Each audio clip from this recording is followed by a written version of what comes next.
преди и след обработка. Ето как изглежда един заден подкалник на Honda Pilot 2018 година преди обработка.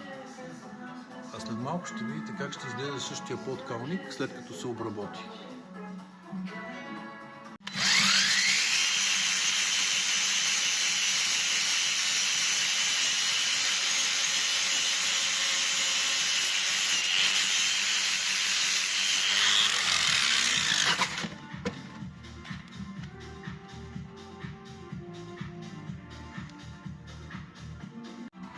Ето как изглежда същия подкалник.